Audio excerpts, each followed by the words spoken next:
The following podcast contains adult language and themes, so don't say we didn't fucking warn you. You're listening to SarahTalk. It's political. If you really give a fuck about the life of the unborn, you'd better be prepared to help fund WIC and food stamps and welfare, because you don't get to say, I care about that life until it's born, and then turn around and say, well, you shouldn't have had sex if you couldn't care for this child. You should have gotten a better education. You need to work harder. Maybe you should take a second job. It's not my responsibility. Critical. When was the last time a Christian was allowed to have a separate place to say their prayers? Look, you can literally bow your head at your fucking desk. You're like, why did he get the thing and I didn't get the thing? You didn't ask for the thing! And positively LGBT positive. Look, whenever there's someone coming after my community, they are either wearing a MAGA hat, carrying a Bible, or more often both. Oh, and occasionally completely absurd. What the hell is in Idaho? Potatoes. Anyway? You could take a drill a Drill up hole a in potato a potato and fuck you'd a be potato. fine. Would you marry a potato though? Could that be okay? No, but you wouldn't have to marry a potato because a potato doesn't need consent for you to fuck it.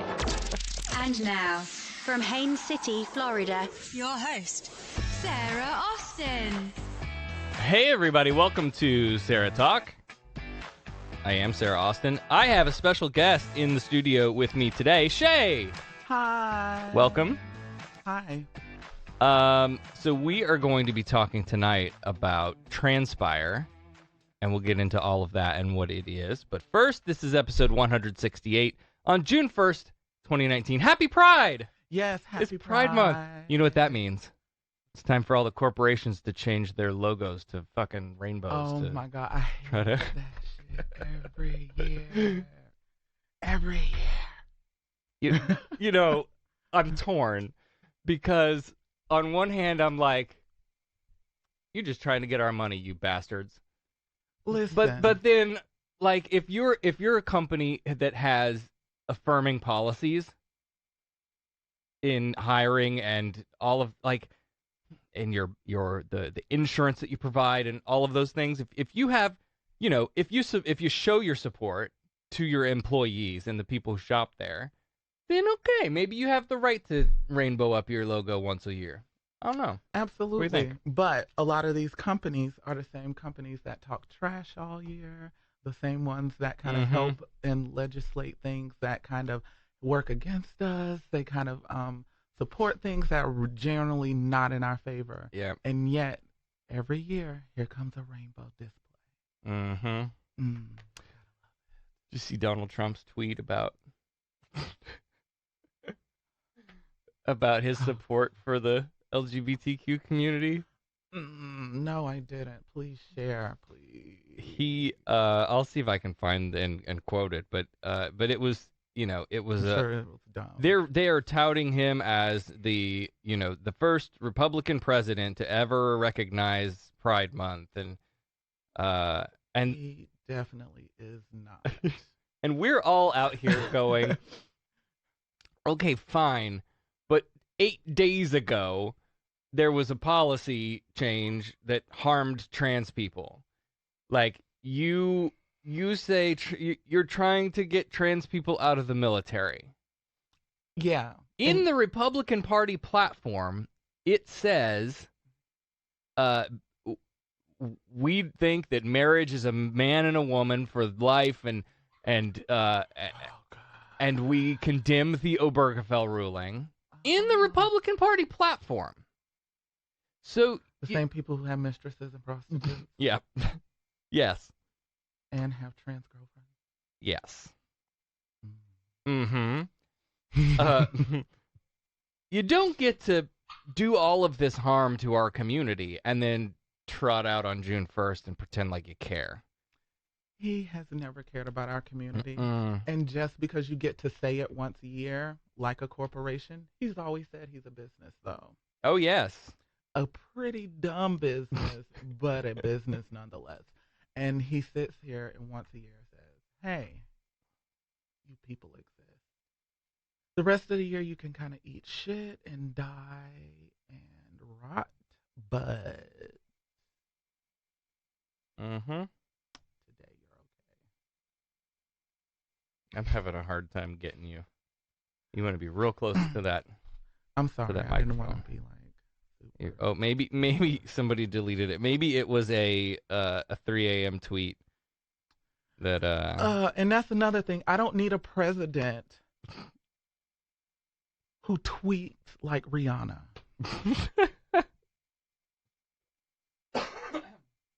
I don't need a president who literally tweets like a 8-year-old girl. Right. He's gonna play mean girl 1 minute, then like, oh my God, I have to go to school on Monday. They're gonna hate me. All the haters. The Like, haters. Girl, go away. Delete your account, please. So, here it is. As we celebrate LGBT Pride Month and recognize the outstanding contributions LGBT people have made to our great nation, let us also stand in solidarity with the many LGBT people who live in dozens of countries worldwide that punish, imprison, or even execute individuals on the basis of their sexual orientation. My administration has launched a global campaign to decriminalize homosexuality and invite all nations to join us in this effort. That is not a sincere word in No. any syllable. Not at all. Like, he has to know what, like, all of the rest of the administration offices have been doing the past 2 years, right? He's got to know. Clearly, the man understands what he's saying. Mm-hmm. It's just there's other smart people around him who can't snatch his phone.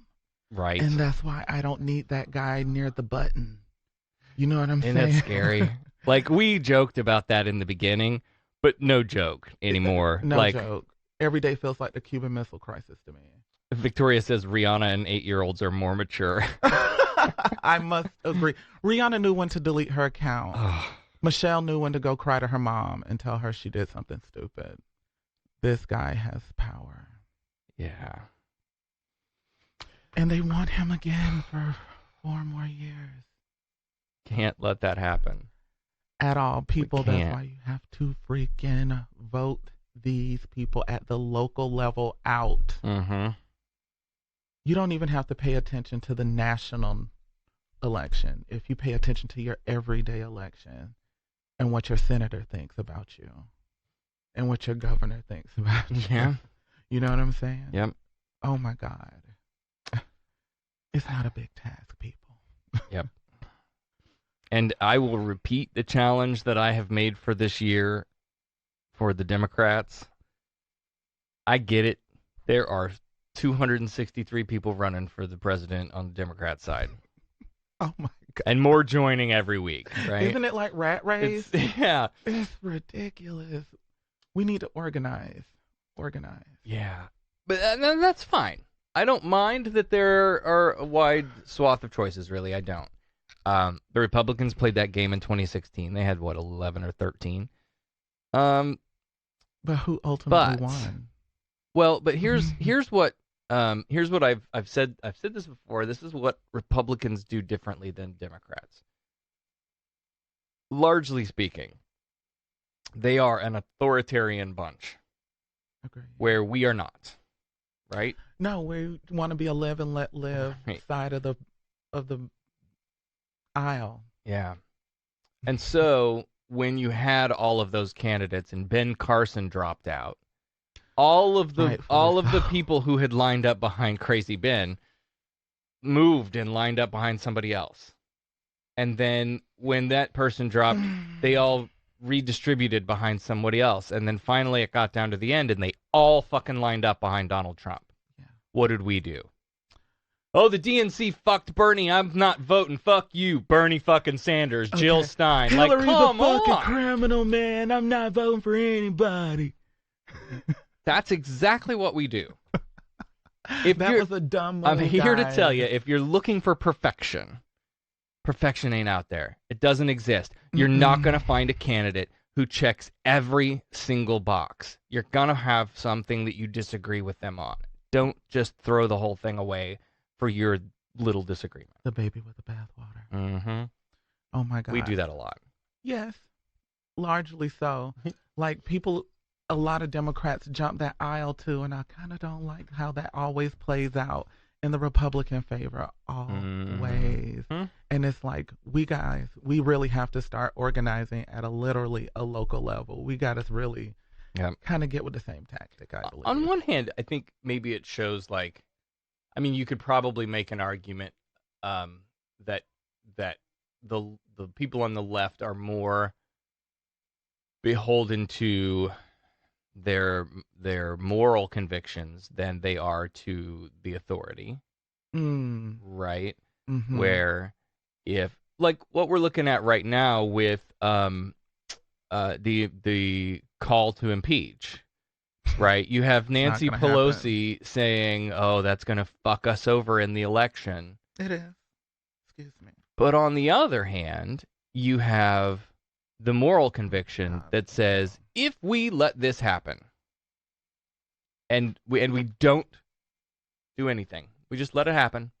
It happened. We're not going to impeach because there's political consequences. What message does that send? That they can do anything. Any president in the future can do anything. Yes. Yeah. And so, yeah, we could screw ourselves in the short term, but is there an obligation to do the right thing?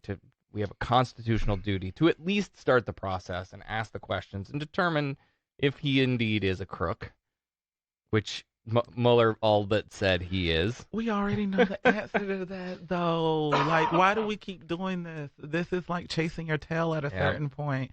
We already know what he did. The investigations still aren't over, but he keeps screaming that they are. Mm-hmm. Nobody's made any conclusion. No collusion. Because it's not a crime, dude. You guys made up that word one day in your fake news. It's not a crime in our federal government. Collusion is not a thing. Look it up. Right. Okay, cool. Right. But you weren't gossiping. We're also not big fans of conspiring with enemies to win elections. Dude, whatever you want to call it. That chain of custody is so sour. Like, I'm wondering why nobody's, like, nipping at that vine at a certain point. Like, his daughter, her husband, his campaign manager. How many people really need to be proven to have Russian ties, cashed Russian checks, and nobody's doing anything? Holding an investigation that does what, really? What are we doing with the investigation, though? Right. Right. So, well, that's my question. What are we doing? Somebody with that I know that runs in my circle, sort of. God. Voted for Trump, and I blame him every chance I can get. He wasted his vote. But his whole thing is, it's classic conservative talking points. How much money have we spent on this investigation? How much time? Why is this taking so long? Why are we going through all of it? If they're gonna do it, shit or get off the pot. Let's do it. If there's something there, then get him. But if there's not, there's not. And I'm like, do you remember Clinton getting impeached for getting a blowjob under the Oval Office? Dude, and that was nothing. That was a marital issue. Yes. Do you remember how long that took? Do you remember how long that was tied up on the TV? The millions, Holy the shit. hundreds of millions spent on that to go nowhere. Yeah. Come on, and this dude is an actual criminal. Mm-hmm. And the Nixon timeline, too. Or the Nixon timeline if we can't was about prove the he's same. a criminal, at least let us get a chance to look into the fact that he's a criminal. Yeah. Every day he's screaming something new, and there's nothing proven because at every step there's somebody there trying to stop progress. And if good people sit back and do nothing, we all burn, guys. Yeah. We all burn. Yes. I'm not wasting my vote. Let's see. Victoria says having a lot of candidates is fine, but when one is decided, we have to be together. No more burning or bust bullshit. That's wasting our votes and our time. Let's pool our money on real people. Dan says Congress has a moral and legal obligation to begin impeachment proceedings. Agreed. Agreed, but will they do it? David says we must do the right thing. He's been a crook for decades. because McConnell and other GOP are connected to Russia too. Absolutely. It's proven. Mm-hmm. Assistants working for China. You know what I'm saying? China. Oh my God. God. Oh God, I'm not going down the road with you. Oh my God. Oh, anyway, how the hell did we get off on that tangent? Oh, it's Pride Month and Donald Trump's an asshole. That's how that happened. And he'll back any dark horse. So there's a couple of things in the news that we could talk about briefly before we get into the other stuff. The World Health Organization has approved a change that was first proposed last year, now officially removing transgender as a mental disorder. So I low-key thought that was already a thing. I'm not gonna lie. It had been proposed. This was in the World Health Organization, where the confusion may come from. Is the American Psychiatric Association, right? Which is what we use, right? Which is what we use.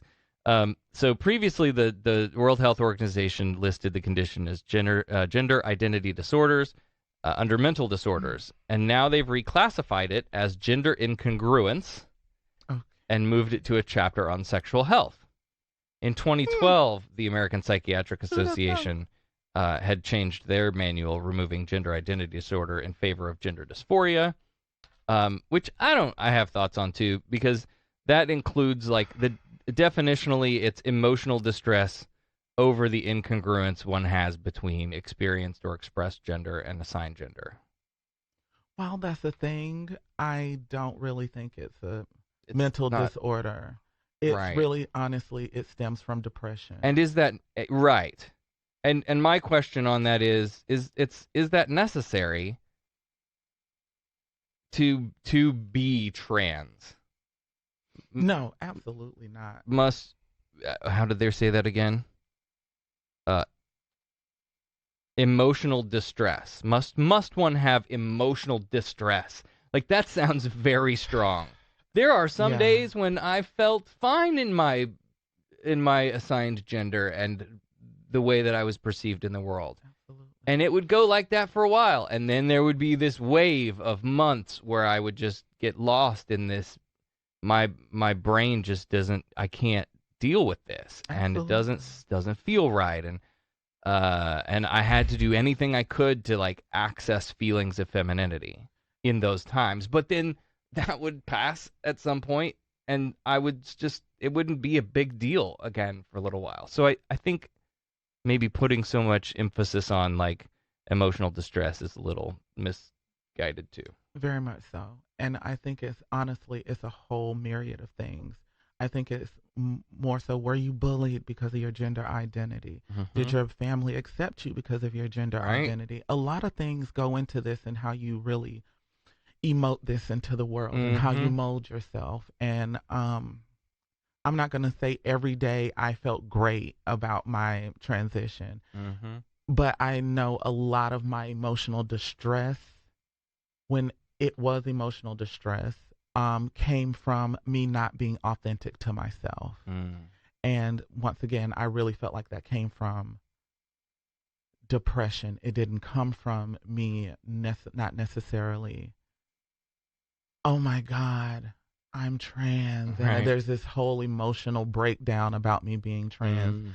It was actually something I loved about myself, and I couldn't wait to share it with people. That's awesome. But and then there was the external factors. Exactly. Yeah. Raised in a strongly Baptist area, going to a Pentecostal church. Oh my God. You know what I'm saying? Stepdad in the military. Mom is just a general black woman, and not to say, but there's a whole connotation and thing about that. You know what I'm saying? Yeah. I was raised with hearing that, in certain sects, in certain areas, and in certain situations where being gay was not okay, and definitely not being trans or the otherwise. And being from the South, and I'm pretty sure everybody from the South who's of a certain age know this term called a bull dagger. And it's typically given to a woman who looks like a man, Mm. pretty much either a stud lesbian or a trans man. And hearing that term so often out of women's mouths, and then having a cousin who was raised strongly Baptist who's older than me, and he died not actually living himself. You know what I'm saying? And hearing stories like that and knowing that my mom actually cared about me helped me. You know what I'm saying? Knowing that he even existed, but even though he wasn't living his true self. Knowing that this woman who I heard being called a bull dagger, quote unquote, she was still living her real self, and then going to school with people. I went to school with this. I don't know if she's trans now or what, but he just looked like one of the members of TLC or Aaliyah, and he was so pretty. And I just remember like, oh my God, I kind of low key am standing for you right now. I kind of want to be you.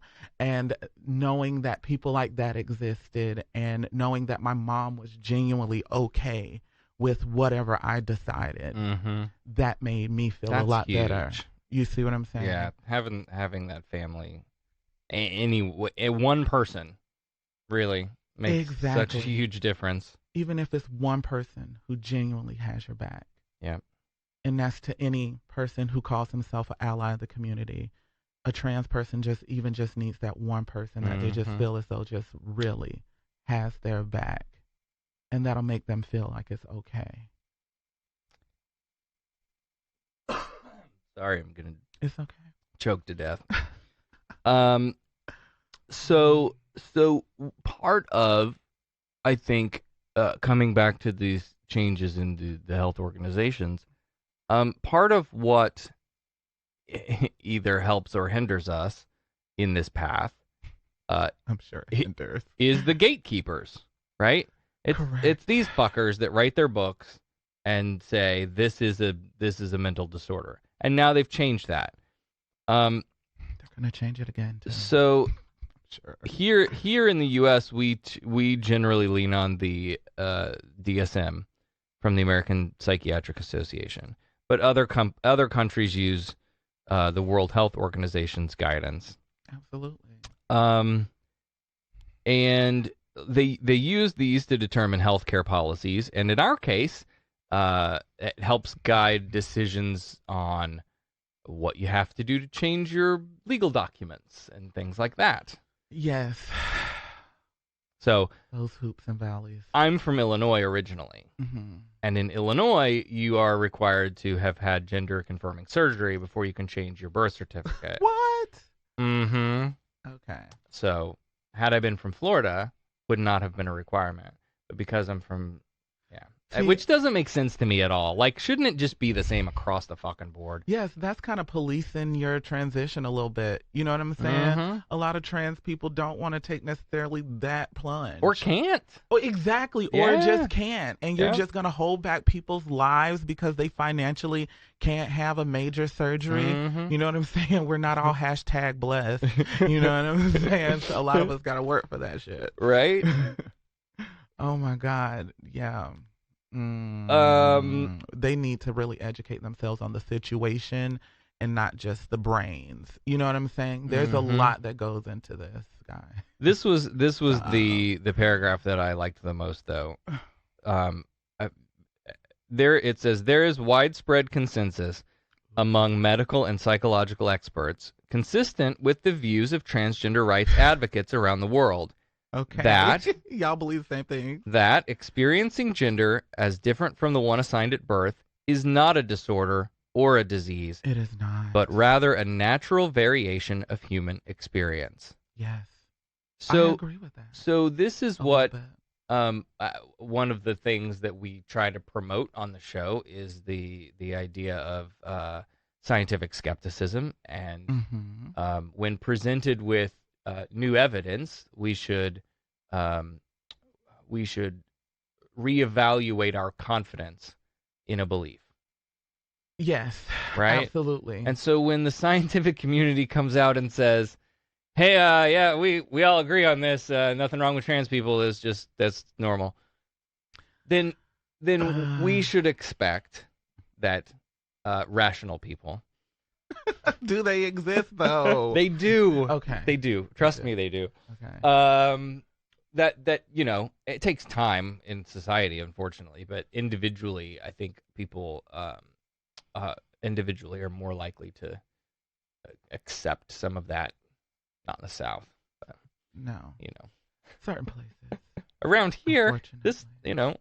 the Orlando Disney bubble is a pretty progressive place. I want to say it's pretty gay. Yeah.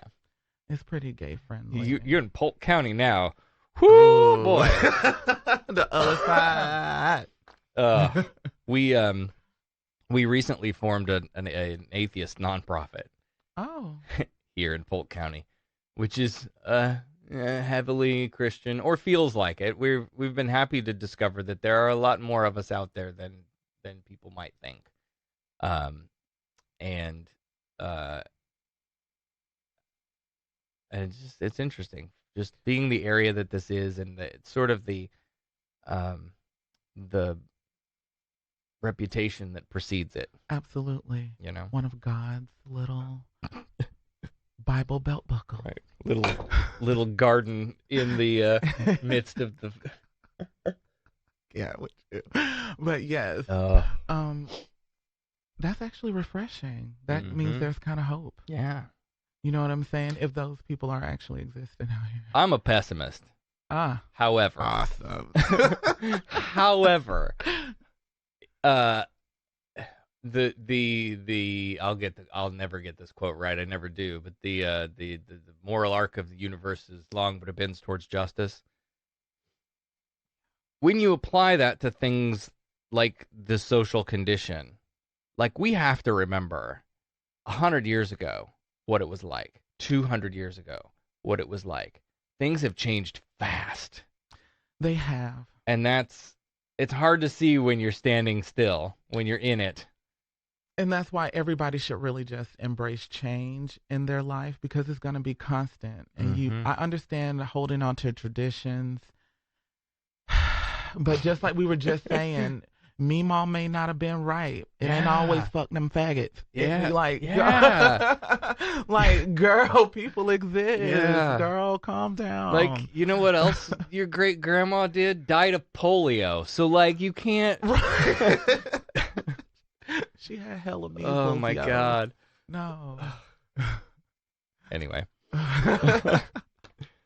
Another news story that I thought was interesting this week. Oh, Dan. Sorry, Dan. The coasters are loud. I don't have my glass condom. Beautiful coasters. I don't have my glass condom on. Sorry. The Supreme Court this week left in place a lower court ruling in favor of a Pennsylvania school district policy that allows some transgender students to use bathrooms that match their gender identity. This is the Supreme Court, we remind you. So the process at the school was, if a student comes out as trans, announces intent to transition at school, the school didn't just automatically grant, okay, here's your new list of restrooms that you can go use, and like instantly. They required the student to meet with a guidance counselor several times. Why? That the articles that I read didn't really talk about it, because it was more about the legal bent. All right. But Crazy. Yeah, That's policing a child. it is. Like, on one hand, I assume good intent. Maybe I'm not a pessimist. See? Assume good intent, right? I would have to assume that the school district was just trying to afford the student the opportunity to talk to someone, to have, if they have any concerns that they want to express about worries that they have, or I'm sure now that I've thought about it, like, there's a lot of maybe implications behind that. Just for their sake, to make sure that, like, okay, that you know what to expect, what's going to happen here, and that you're okay. And that child needs that outlet, probably. Yeah. Yeah, just in case bullying happens. Yeah. It does happen. Yeah. We talk all the time about bullying and discrimination, and mental health of students, and then we don't do anything about it. So Yeah, nobody does shit about the students. I was bullied. yeah, Cool. do you want to talk about it? Actually, You can say no. it's cool. Okay. Like I said, in my household, you know what I'm saying? Literally, my first Halloween costume was non-binary. It was like so ambiguous. I really wanted to be a princess, and my mom's friends were like, "You cannot let that child be a princess." So, How old were you? Like I want to say little. like 5. Uh-huh. Yeah, literally like the first Halloween you can actually remember. So, I remember my mom just going a route. She's like, you know what? You're howdy doody. And it was low key white face, but it was like, it was a way for me to wear some makeup because I really wanted to wear makeup and I really wanted to wear some tight pants and a bandana. And I had cowboy boots, and my mom let me be me. But outside of my home, living in a small town in Georgia, you knew that it was not okay. You really had to pick up on those verbal fisticuffs really quickly. And literally, I remember being in classes and adults picking on me. Like, I had a teacher who would literally call me retarded all the time. Oh, my God. Only because I would sit in the back of the class, make fun of her big, saggy titties with this guy I was really into. And like I said, you were doing stupid kid shit. I was doing shit like a little girl in the class with the dude making fun of you and your saggy, milky titties. So, oh, my God. So I remember her purposefully hearing me getting into it with other students and just leaving the class and just letting it happen. And a couple of times it literally got physical, and I came home and I cried a couple times. And my mom, she was just like any child of the 90s. She worked. So when she came home early one day and saw me crying, she was like, "Child, what you doing crying? None of my children cry like that." So she was like, so I told her what happened, and she was like, you know what? Don't let nobody put their hands on you. Never let nobody put their hands on you. Now, I don't condone you fighting and just going down there tearing up people's classrooms because you're down there to learn. Yeah. But if you have an adult not doing their job, I'll rightly do my job, and I'll come down there and talk to anybody I want to. Why did my child have to go through that? She put me in karate classes. She made sure I can at least half-ass defend myself. Yeah. So, and it's sad that as parents you have to think about that shit. Yes. Yes, you have Especially to think about your adults. child fighting people. like defending themselves against adults who are assholes. Yeah. Like, that's bullshit. And just being ignorant. Kids willfully. do stupid shit. Like, absolutely. And yes, they need to be educated but the kids do child. dumb shit. But the adults, yes. Oh, let me walk out of the room while you guys beat the shit out of each other. Yeah. There are a few times like my brother had to come in a class and we had to like fight somebody who was bigger than me because they wanted to jump on me because I was the feminine little one. You know what I'm saying? I might be a little bit tall now. She's an Amazon. But when I was in grade school, I was the runt of the bunch. You know what I'm saying? And I caught a lot of hell. I knew it wasn't okay for me to use the locker room. You know what I'm saying? They made that abundantly clear. I remember having a boyfriend at the time, though, low key. You know what I'm saying? He and I would hang out in the bathroom and just talk. You know what I'm saying? I just remember me finding little avenues of happiness beyond the bullying. And even thinking about it now, like it's low key sad because I really can't go back to my little bitty hometown and say I was actually close with anybody. Right. Because a lot of those people sat back and watched me get bullied. A lot of those people were actually complicit in the bullying. You know what I'm saying? So I hate having to fight 3 girls at once. Yeah. I hate me hanging out with one of my friends and a guy, because he likes the girl and I'm talking to her, hits me in the face with a brick. Like, things like that hurt you to your core. Like, what am I doing but existing? Yeah. Literally, what did I do but exist? And your first action is violence against me. Mm-hmm. So, I always live by the code of it's never really okay to go to hand-on-hand combat out the gate.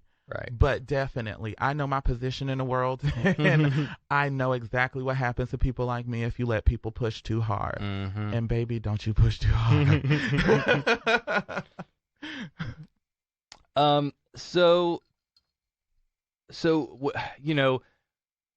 God, a lot of that stuff would be a little bit easier if the adults in charge would just do their goddamn jobs and, like,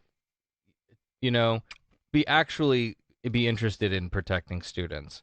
That would mean that they would have to go the extra mile. Mm-hmm. These teachers are fighting for their pay. Oh, yeah. You know what I'm saying? Yeah. They're fighting for their pay. Yep. They did not come in here to be regulating some little some little non-well-mannered child. You know what I'm saying? I want to say some other words, but you know what I'm saying? There may be other implications behind saying them, but if your child is of a certain demographic, because I'm not going to say it's a color thing, but it's just, you got to do better. You got to you got to educate yourself. Yep. You got to come up out of that mental slavery. Mm-hmm. You got to liberate your mind. Yeah. You know what I'm saying? That's the key to being successful anywhere, is to just, I don't know everything. Mm-hmm. Let me exist with some people and learn some things. Yeah. Yeah. You know who knows everything? Alliance Defending Freedom. Are you familiar with these people? Briefly. They're an anti-LGBT hate group. Of course they are. They all have those innocent and innocuous Oh names. yeah, the family council and all that shit. Westboro Baptist Church. So these are the people behind this Supreme Court case out of Pennsylvania. So Alliance Defending Freedom, representing the plaintiffs in the case, this is so fucking stupid, argued that the policy to allow trans students to use restrooms that match their identity violated other students' privacy rights. How? And constituted sexual harassment in violation of Title IX. Oh, listen, this is great. These are adults? They said, oh yeah. They said, quote, forcing a teenager to share a locker room or restroom with a member of the opposite sex can cause embarrassment and distress. Sweet, I'm fucked up. The opposite sex? Mm-hmm. First of all, this is a damn child. Mm-hmm. And this is the part where I'm glad your show got cussing. This is a goddamn child. And you want to tell a motherfucking child you're sexually harassing other children by going into a locker room? Right. Come on. I've seen parents fight harder because your child rightfully got a D harder than they're fighting for this shit. Are you serious? These is goddamn babies. And trust me, a lot of these parents got good insurance. Mm-hmm. And if they're letting their child transition in grade school, then they have good mental states. These kids have some support behind them. Do you really want to push this that hard? Do you really want to go there? Right. That's so ignorant. These are babies. Mm-hmm. Let these babies discover themselves. You know, I think back to my time in school, particularly junior high school. Mm-hmm. And I don't remember if this was, locker rooms. It had to be. So it was. You want to talk about embarrassment and distress, right? Mm-hmm. How many of you had this locker room at your school? Big open room. Mm-hmm. Ours was two sides. It was the locker room that they used for basketball games in the gym, right? So you had under one side of the bleachers was the boys, and under the other side of the bleachers was the girls. And it was showers in the middle with 2 rooms of lockers connected to it. Okay. Wide fucking open from one end to the other.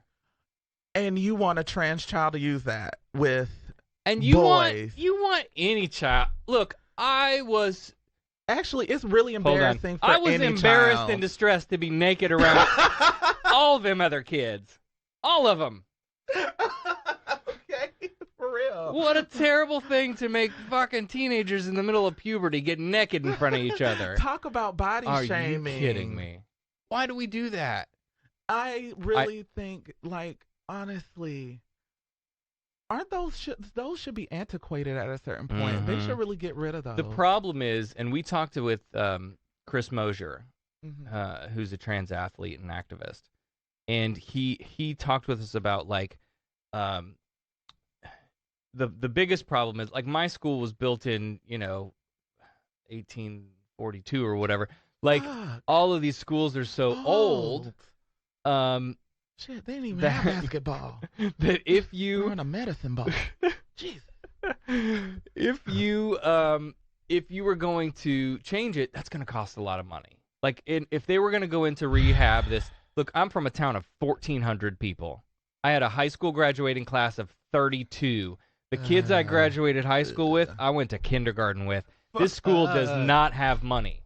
They ain't no money. And that's fair. There isn't money. So how do we, as a society, in what to a lot of people looks like a pet issue, it's not, go in and say, look, in order to do this, we're going to have to, I don't know, take more tax money and give it to schools. Don't you raise my taxes. I worked hard for my money, and you taking my... That taxes, taxation is theft. That's what happens, right? These crazies come out. Oh, God, yes. Yes. But for not just the trans kid issue, for the bullying issue, for the harassment, make the whole goddamn thing stalls. Absolutely. And you go change in the privacy of a stall, shower in your stall, and then you come out and we go to gym. Right, like some colleges, they have like the little low stalls that are just open, for showering or something like that. How hard would that be to get that for like a high school or elementary school? It's funny, I just now thought of this. I'm reminded of, I was a manager at one of Disney's water parks for a while. Why would you do that? And it was so much fun. Really? Oh, yeah. That was the best place I ever worked at Disney.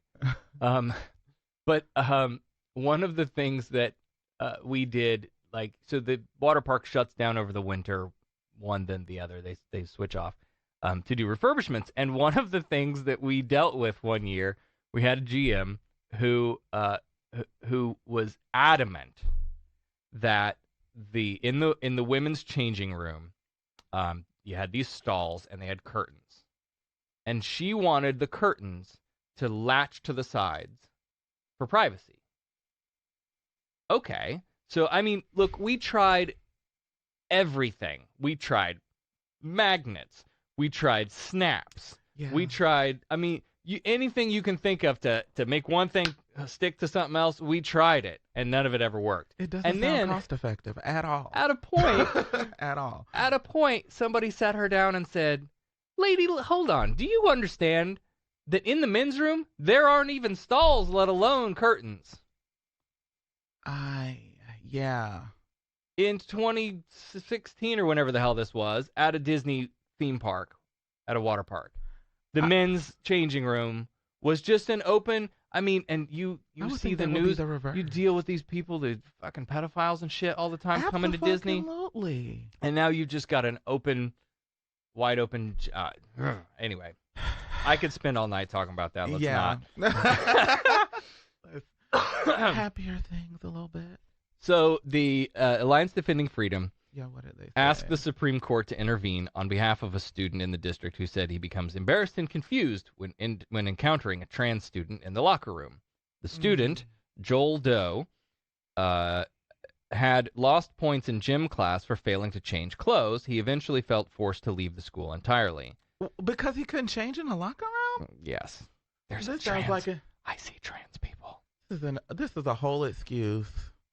Does this kid have like a monster dong or something that he does not want this trans kid to see? Right. Anyway, I'm sorry. That was inappropriate as a child. Sorry. A lower court found policies that... that's why part of the reason why I didn't want to get changed in the locker room when I was a kid. That's a big part of it.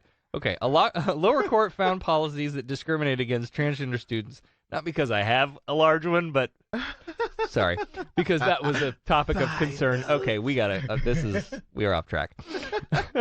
Rails have been jumped. The lower court found policies that discriminate against trans students would cause more harm. When transgender students, who is this? Third Circuit opinion says, quote, when transgender students face discrimination in schools, the risk to their well-being cannot be overstated. Indeed, it can be life-threatening. How so? Amen. How is it hurting these kids? I don't get this. Now wait. Now what's the hurtful? Now if a trans girl is using the locker room with boys, or if a trans boy is using the boys' locker room. Right. I found like there's a little bit of a little disconnect there, and the little specificity that needs to happen before we start trying to dice up the entire situation a little bit. I'm sorry. So anyway, the Supreme Court said, no thanks. We don't want to. We were not taking that case. So that lets stand. Can wait. So that lets stand the Pennsylvania's school district's policy that allows trans students to use the restrooms. So that's a good thing. What it doesn't do is it doesn't set any legal precedent going forward. So if another case comes up, they could review it and decide differently. Right. What if this happens in Texas? Which they're going to do anyway, because this is a revisionist court. Jesse says, I'm never taking my son to a water park anymore. Fuck no, it's diseases a little bit. Ugh, I hate it. I'm sorry. It's probably really clean, and I'm pretty sure the water's amazing. I've heard amazing stories about Volcano Bay and other water parks, but it's just a personal thing. David says, for me, it's less stressful to be naked around all genders than it is just males. Absolutely. People have body issues. I don't want to be naked around anybody, man, woman, trans or not. I want to be naked alone. Oh my God, yes. You're meant to be naked and alone. It was only Adam and Eve at the time. It was literally just them. Right. I think that's all the news that it's been a long week, y'all. So let's talk about. No, let's take a break. We're at an hour. Let's take a break, and when we come back, we'll tease it. When we come back, we'll talk about Transpire. What's on Transpire? Which is an event happening here in the Orlando area this coming weekend. Next weekend. Absolutely, you'll all love it. And I'll be there. Yes. And you'll be there. I'll definitely. All right, we'll be right back, and we'll talk about Transpire after this. You're listening to SarahTalk.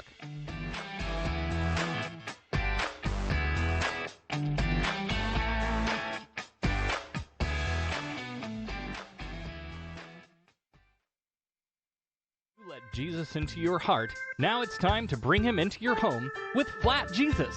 Take photos of Flat Jesus in questionable situations and share with the hashtag FlatJesus. Take pictures of Flat Jesus watching the Smurfs on TV. Hang him on a cross. He won't mind. Flat Jesus on your 3-year-old's toddler potty reading the Quran? That's fucking hilarious. But don't wait, apostates. Download your very own Flat Jesus right now at SarahTalk.com/Jesus. That's SarahTalk.com/Jesus now for your free Flat Jesus. The Bible says the earth is flat. Maybe Jesus was too.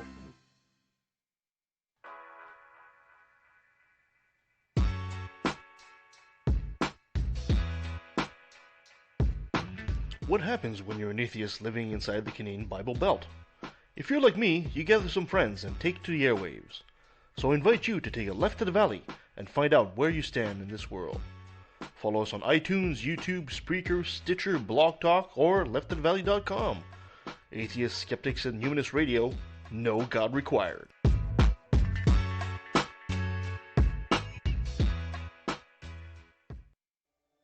I was feeling so alone.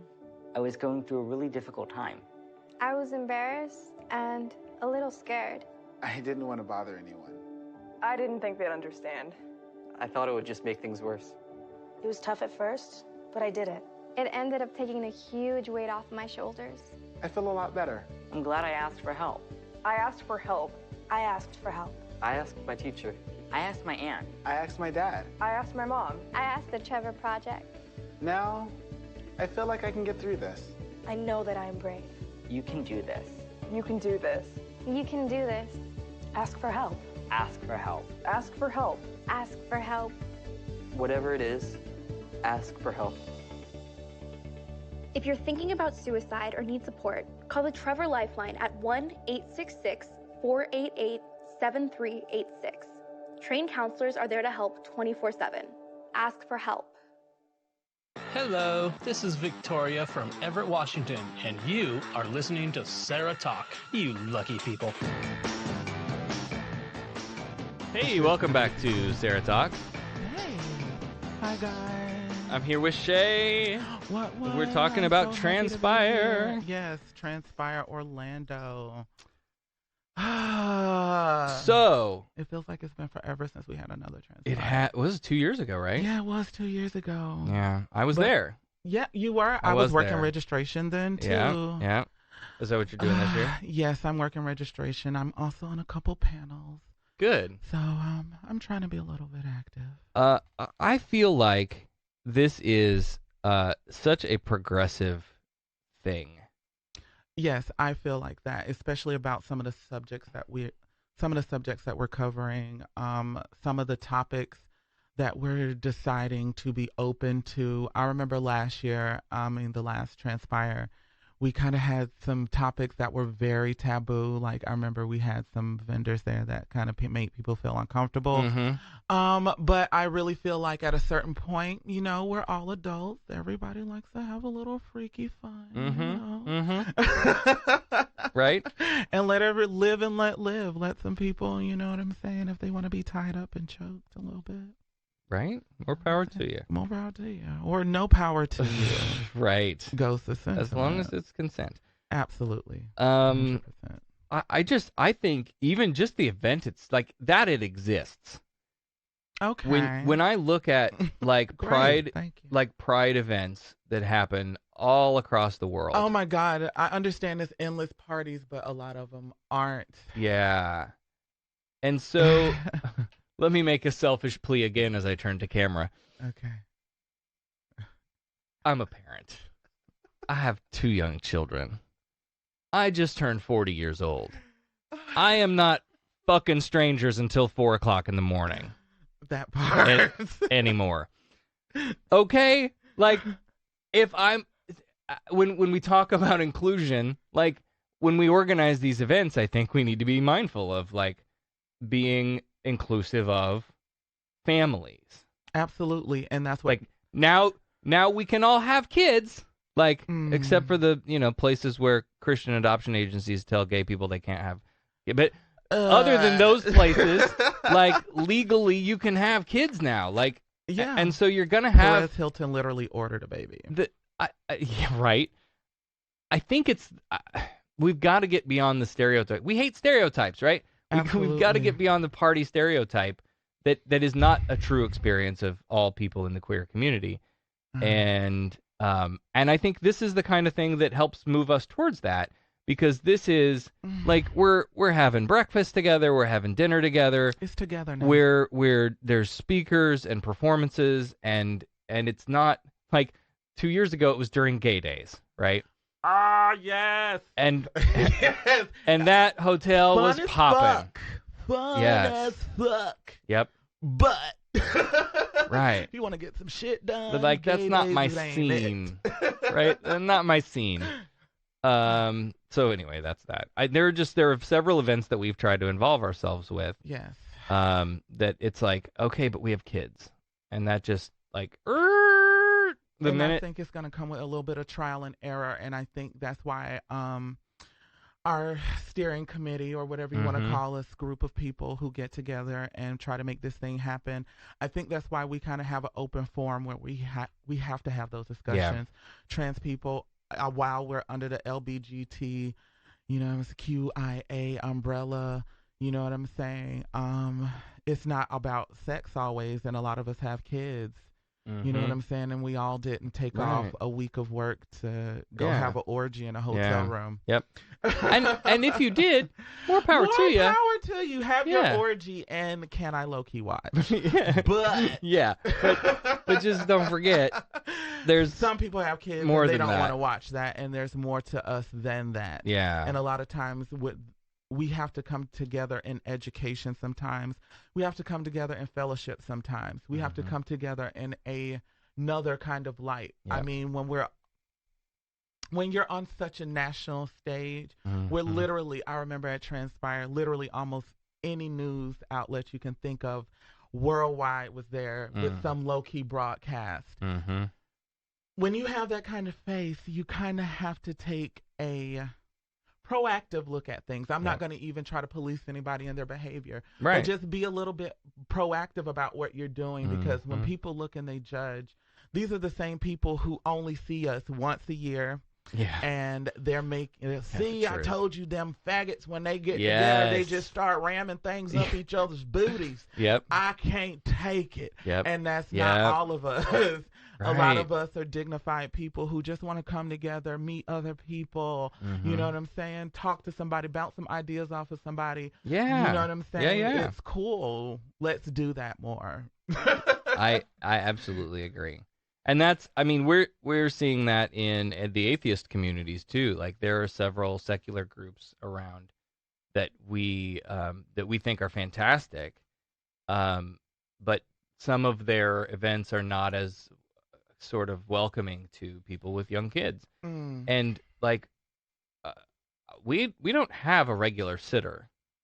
Like, that's not a thing that we have at our disposal. It's not something that I can just call up somebody and say, hey, I'm going to need somebody for Friday afternoon. Like, it just doesn't work like that. A lot like, of parents we got to don't. beg people to come watch our kids, listen, and that's because our I kids will are buy our kids. Pizza, right? I will pay you. Burn up my Netflix. Just watch these babies. Just please come watch these little bastards. Yeah. Anyway, I harped on that enough.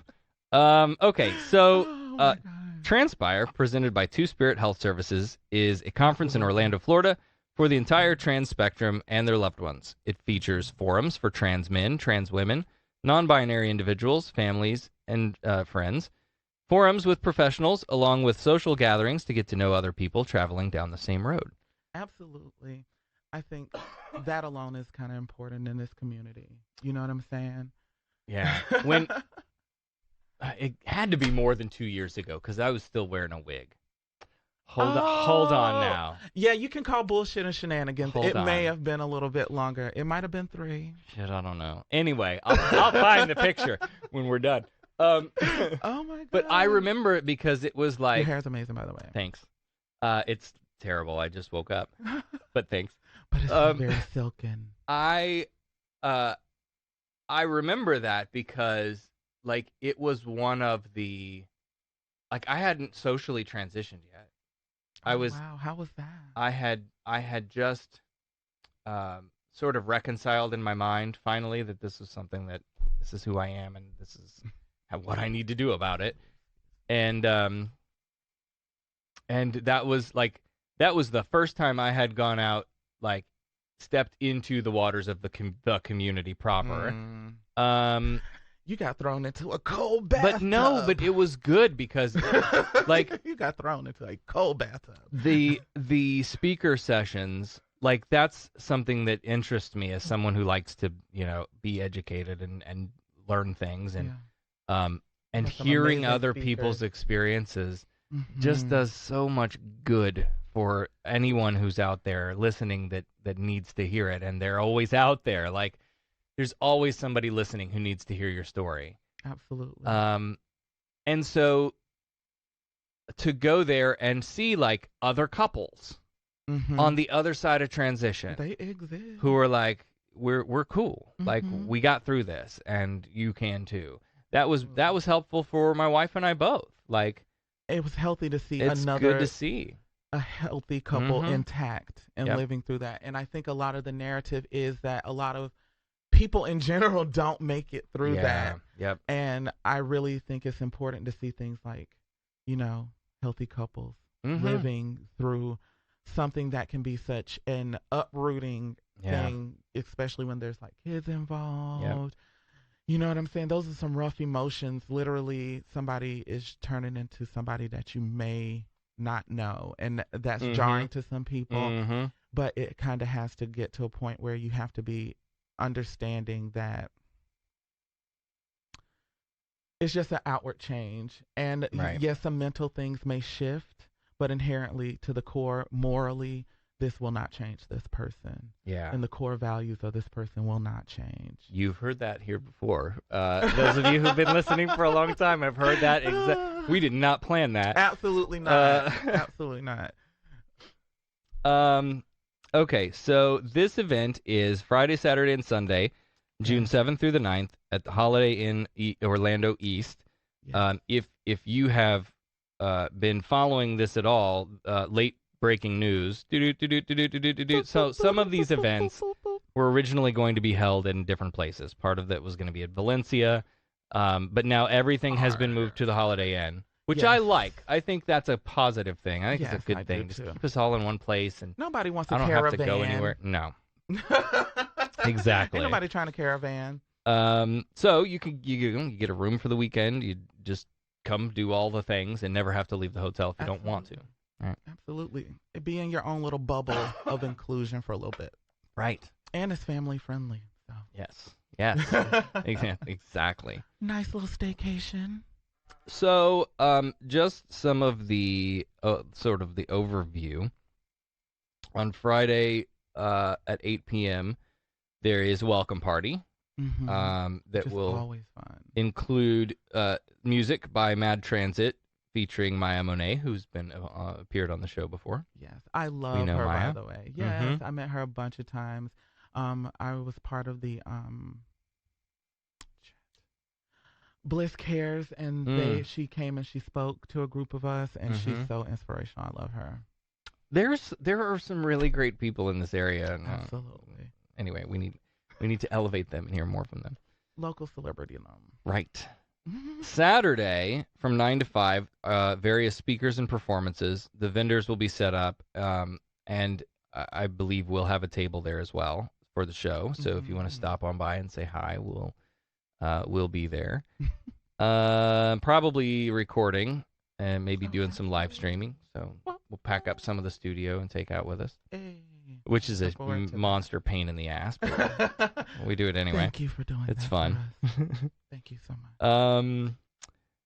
Then at Saturday night at 6:30 is the dinner dance. Yes, which is always so fun too. I got so drunk. So our kids' bedtime is at 7, so we won't see you that night probably. Get somebody a pizza. I'm telling you. Exactly. So and Orlando Gay Chorus will be performing, I'm told. I'm so excited about that. That's awesome. They're great. I mean, yeah, and I heard they're gonna have. I like haven't heard dynamic... a bad gay chorus yet, but I mean, come on. Who do bad gay choruses? Well, we're talking stereotypes, right? Right. Right. Come out, sis. My favorite was shit. Where were they from? I'd have to look it up. Dan will tell me. There was a gay chorus that like surrounded a hate preacher who was out screaming about the homosexuals and the faggots going to hell and you going to burn in the lake of fire, and this they came out and like circled around them and just sang him down. Just sang him down. It was great. Oh yeah. I'm sure he loved that. Right? And then on Sunday, there's a breakfast buffet, and there will be a guest speaker at that too. Yes, please come down, have some breakfast, come hear some good information.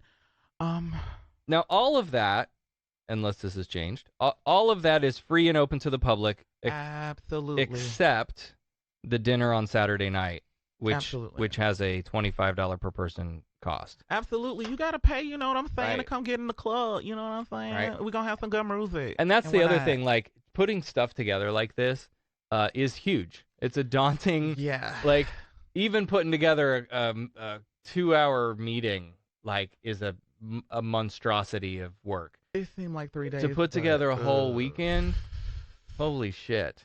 And a team of folk. Mm-hmm. It was so many people involved. You know what I'm saying? With Two Spirits, thank you so much for your support in that. We have so many vendors who are just helping us through this process. It was like, oh my God, so many hands in the pot. Hopefully, it's a lovely stew. So anyway, it takes a lot to do these things. Yeah. And you're relying on people, which We're humans. Yeah. We're humans. Like, that makes it hard sometimes, because then, and you we know, have lives. like, everybody's got their own thing to do, and but, like, also, I have to work, and I have things to do. Like, I got, you know. But I also want to do great things for my community. Yeah. and gets so then they're hard. like, okay, well, have you, where do you stand on this thing that you were assigned to work on? And you're like, fuck, I haven't done nothing about it. Like, I don't know. Exactly. It's tough, like, because you're trying to balance all of that. And yeah, it felt like tough. the Chiquita banana lady sometimes with so many things on my head. You know what I'm saying? Call this person, talk to that person, send them this. While we're talking about hate preachers, thanks for killing enough time for me to look this up. While we're talking about hate preachers, I'm sure you've seen this. It just hit my news feed earlier today. Oh God, what do they do? Okay, let's see if that loads. Oh, son of a bitch. Where's it at? Is it going to be horrible? Oh my God. Oh, did they get rid of it? Wait, no, this has to be it. Okay, so I'm so confused right now. God damn it, I'm gonna have to do so much editing. See, I hate when this happens. You want to know? So this has got to be the video. Revival Baptist Church. Why does he want to tell people? Okay. What he thinks? Here, let's trigger warning. Oh, your congregation pays to hear that shit we didn't. Religious asshole ahead. Fuck, man. Oh, is it gonna play?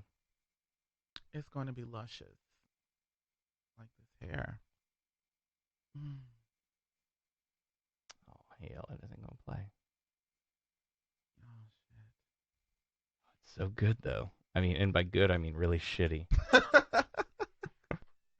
Isn't that the best? Hello, everybody. Pastor Boyle here from Revival Baptist Church in Orlando, Florida, with a very important announcement to make. We're going to be hosting this June 14th, 15th, and 16th a conference exposing the reprobates. The name of our conference is Make America Straight Again. That'll be Friday, Saturday, and Sunday, the 14th, 15th, and 16th of June. And we're going to have preachers like Pastor Tommy McMurtry, Pastor Stephen Anderson, Pastor Roger Jimenez, Pastor Aaron Thompson, and many others who have already been known for making a vocal stand against the sodomites and their filth that they've been spreading in to the homes and families across the world in the United States of America. And we've chosen this place and time because this is their Gay Pride Week in Orlando. And they're going to be out proud of who they are and daring someone to say something, and we're going to go ahead and take them up on it, and this conference is going to be explaining our view, or rather God's view on it. In fact, the verse that we've chosen is Ecclesiastes 1:15, and the Bible says that which is crooked cannot be made straight. And another verse that follows that is Ecclesiastes 7 verse 13, and the Bible reads, "Consider the work of God, for who can make that straight which he hath made crooked?" God's asking the question, once someone's been turned over, who can then bring them back? And the answer is no one. And this is going to shock some people, but don't be too surprised. This same doctrine, it's nothing new. This same doctrine was once thundered in pulpits all across the United States of America just a generation or two ago. Well, we're bringing it back up. We're opening our Bibles. We're going to blow the dust off this doctrine and expose it for what it is. And I want you to be there. If you can be there, get time off work, drive in, fly in, we'll make accommodations. Be here for it. That's June 14th, 15th, and 16th. Come to the hate conference. Low key, that's a call to murder. I'm just gonna tell you that was a call to murder. And when I just told y'all how I was raised. I just told y'all how I was raised. Yep. That's just, don't waste your PTO on that. Right. Don't waste your PTO on that. And Pastor Stephen Anderson and the like. Those guys are the worst. And because you put pastor and doctor in front of them, some of the thing, some of the people who notoriously have spewed a lot of hate that nobody should listen to. My favorite part, doctor and pastor. My favorite part was when he's like, "We're gonna blow the dust off the doctrine." No. That's the goal. The goal is to let the dust pile up because it's a garbage book. Yes, like the flat Earth people. Yes. Are we now going in reverse? Yep. Is this a make America dumb again? Yes. Like make America murderous again? We're bringing back. That is. I also love that they this is Orlando's Pride Week. Okay, well we do have the Pulse, the anniversary of the Pulse nightclub shooting. But October is when our Pride is in October, not June. Right. What the fuck is he thinking? Is it gay days? I don't know. I think it's Pride Month. Maybe this month. Yeah. And, they're just misguided. He's very misguided. And it's literally a call to murder. Y'all heard it. At least that man is condoning murder on people. That man is condoning harm. That man can catch these hands. So, no. Oh my God, I'm so glad I did not see that. Hang on. Jesse, I'm sorry, I'm late to the comments here. Jesse says, I wish I still lived down there. I'd babysit so you could go. Are you talking about to Transpire or are you talking about to the Hate Festival? Yeah. Girl, come out to Transpire. Don't waste your PTO on Oh my that. God. We'll get you a pizza for something worthwhile. Come on. Okay. Oh my God. Okay, so let's talk about the speakers. Yes. Our awesome speakers. So there are several, and these are subject to change without notice. Again, we're dealing with people and availabilities change and all of that sort of stuff. Yeah. So I'll just kind of go down the list and maybe we can pick some that we look can interesting. pick some of them that I'm pretty. So this one is interesting. The very first one on the list is interesting. The 4 Seasons of Hetero Transgender, a guide for couples who struggle with hetero transgender partners. Yes, and we were just talking about that.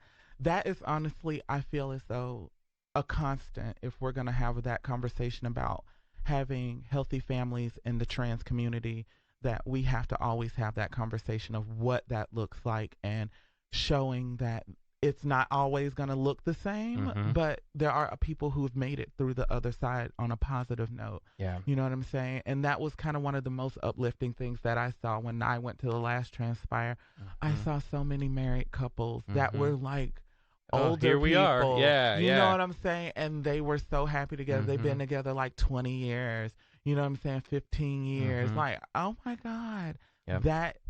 That gives you hope. Yeah. You know what I'm saying? And I think we have to remember that, like, all of this stuff used to have to take place in the dark privacy of hiding. Yes. Would that even happen? Like, when we first started getting together as a community, like in our rat it hole. did happen in the dark, and dark and it's corner. because of the work that has been done over the years, and because of the people who have come and done that hard work, and who are now we've come to a place where it's a little bit easier to be out. It's a little bit easier to. It's easier enough that you can call up the Holiday Inn and say, hey, we're a bunch of trans people and we want to have a party at your hotel and have speakers come in and do like presentations and stuff. And they're like, okay. Yeah, sure, no problem. Like, does your check that's clear? progress. Like, yes. And so when I think, again, like the wheels that move so slowly, then once we get to this point, we just have to take a moment and reflect on like, what it took to get us here, and always constantly like reevaluating what we're offering and what we're doing, and is it is it accessible to all people and that sort of thing. So I love that couples is like right front and center, like this is a great thing that we can talk about. Yes, and I really think there's a lot of misconceptions about the trans community in that one thing alone. In that one seminar alone, I really think that will debunk a lot of some people's thinkings. And I really think a lot of cis-het people should really like see something like that. You know what I'm saying? Take some notes on what a happy couple kind of can look like. Yeah. You know what I'm saying? Yep. And when you see someone who's identifying as trans or non-binary or any of those things. You know what I'm saying? Or you see two people together and they tell you that they're asexual. You know what I'm saying? Right. Being able to understand that beyond any of your simple comprehension. Yeah. You know what I'm saying? Yeah. And again, like the Transpire that we went to last was, I think the first time that we had ever seen couples. Really? Like, I think in the real world, like, again, you have this narrative in your mind that this is a relationship destroying change. And to see that that's true. just not true was huge for us. It was. Okay, so then we have things like Lambda Legal will be presenting. We've talked about them on the show before. Yes, and they do amazing work with name changes. Equality Florida, also fantastic. Gina Duncan, heard her tell her I love story. her. She's fantastic. Yes. She's been through a lot. Here's a fun one. Sex and dating after transition. Oh, that's like, oh my God. We've talked about that a bit on the show. Yeah, we've talked about that a little bit on the show. Just about how, like, hormonally, like, changing my sex drive, and which was like God. Here, and then ended up through here. Yeah, he's like I kind of just want to hug you a little bit. Yeah, like I'm almost asexual. Like I know what it feels like to just not want to have sex, like ever. And that honestly, I kind of understand that now. Yeah, unfortunately. Right? Your body does so many changes. It's crazy. Yeah. But and that's one of those things that like that needs to be discussed, and part of your, you know, like as you're going through the therapies and the stuff, that like you have an idea of what to expect, because they just all I remember was just like some generic, well, you know, you're gonna notice some changes, your mood and your sex drive might change a little bit and whatever. And I was like, okay, no, somebody took the key out of the ignition. Like it exactly completely changed it. I was lucky. I had a doctor who's like low key a pervert, and probably should not be practicing, but he's amazing and he does amazing work. And he's really, no, seriously, he's made me feel so comfortable. Probably should not be practicing. Because he's just so open and honest. You know what I'm saying? I really felt like I'm going to a doctor who's just giving me hormones, and I'm like, yeah. Now what? My body's doing some weird shit right now, and I don't know. You know what I'm saying? You can talk to your therapist about anything, but at a certain point, you need somebody who's gonna level with you about your body. And my doctor, and so many doctors just don't know. Like so many just don't. And I think that was one of the things that made him great, is he decided to educate himself, and he literally one whole doctor's visit. We talked about sex. And what it's going to be like for me to have sex, and what it's going to be. And I was like, should we be talking about this, doctor? But that's a healthy conversation anybody should be having with their doctor, especially when medically your transition it's affecting your sex life. Yeah. I'll tell you a couple stories about doctors off air. Transitioning in our later years.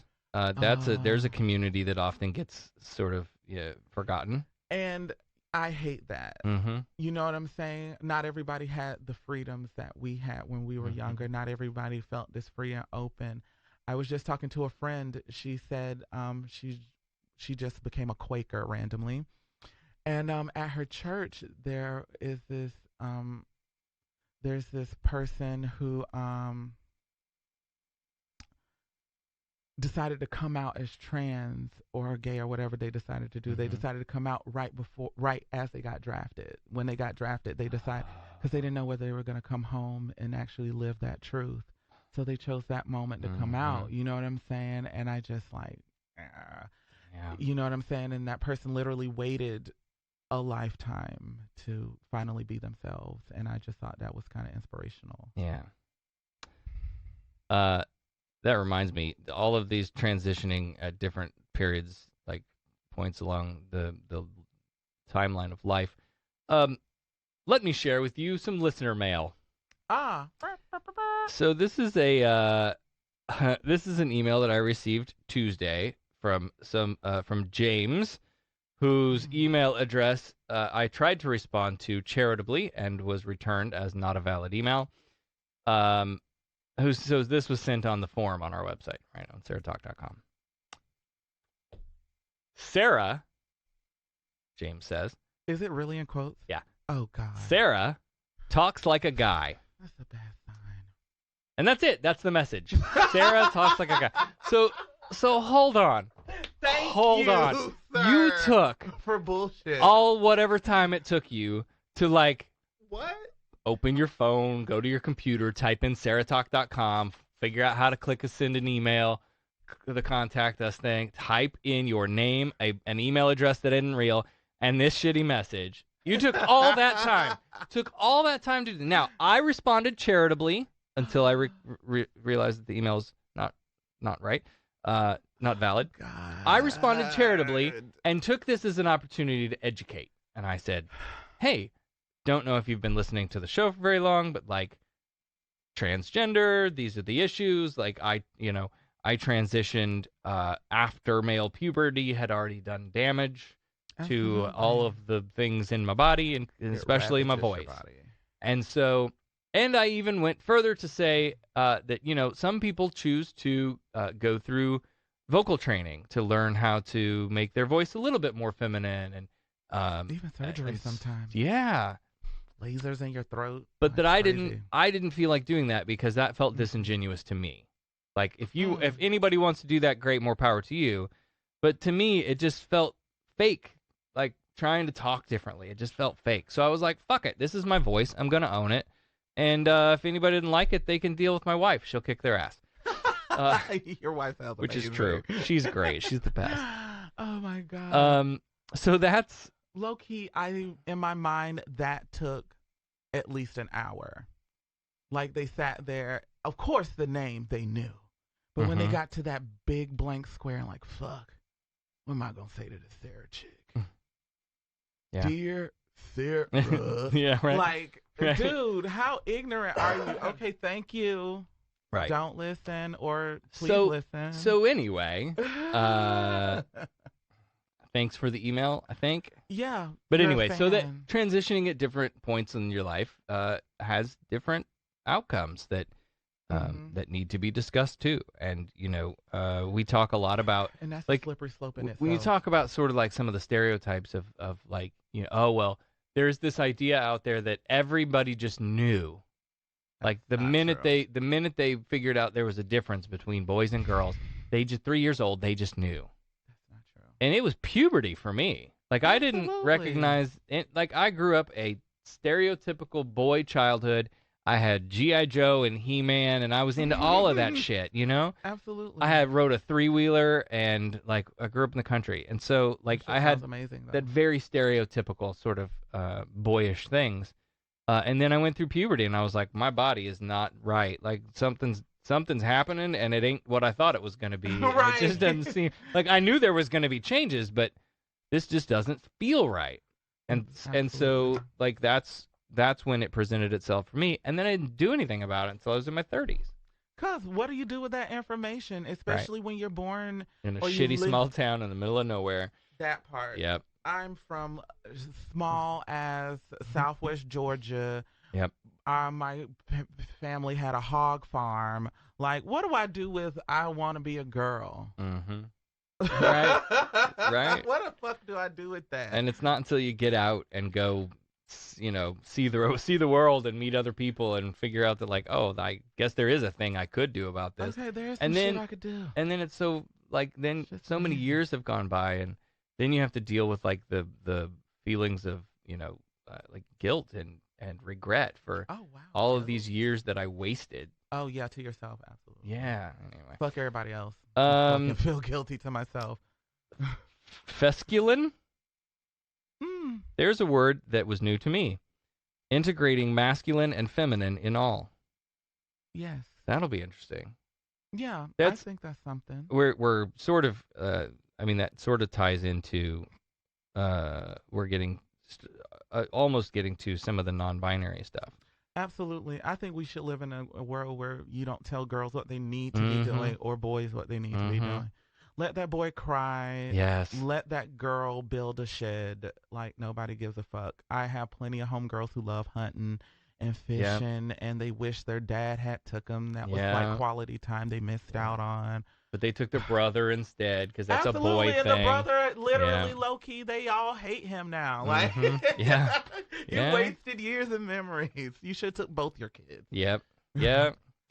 Men's health, top surgery. That's right, trans men. That's another community that doesn't get a lot of attention. Oh my God! Even within our own community, sometimes I feel like trans men are like ignored or just like sidelined. I love trans men though; they're amazing. So then there's some just generic, like, what even is non-binary? Some basic information, and then there's a conversation about experience giving birth as a non-binary person. Yes, and that is literally one I want to sit in on. Yeah. Because when you cross certain social norms, what does that look like when you try to get health care? Yeah. When you're a trans man, whether it's binary or non. Or non. Like, either way, like, when you're outside of the norm. Absolutely. And you're pregnant, trying to access health care and going through all of those things. Like, Absolutely. Yeah. That's but first of all, being a parent alone is its own set of things, and then you add Don't do it. Then there would be no people. Come on. Oh God, we should probably reduce some people though. Don't murder them. Not like though, that. Not like damn that. Man. By hate and whatnot. The views and opinions expressed on SarahTalk are only those of the guest and not of the. Anyway. I hate that guy.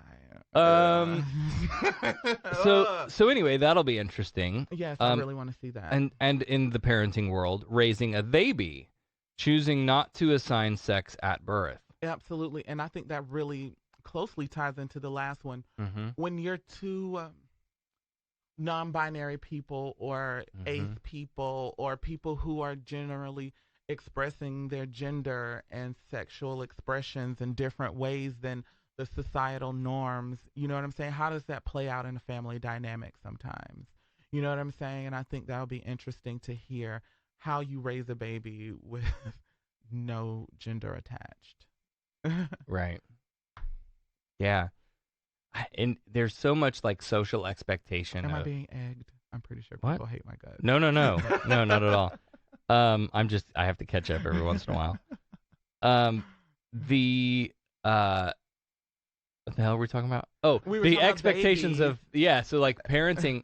Anybody that's listened to this show for more than a short time knows that I hate gender reveal parties.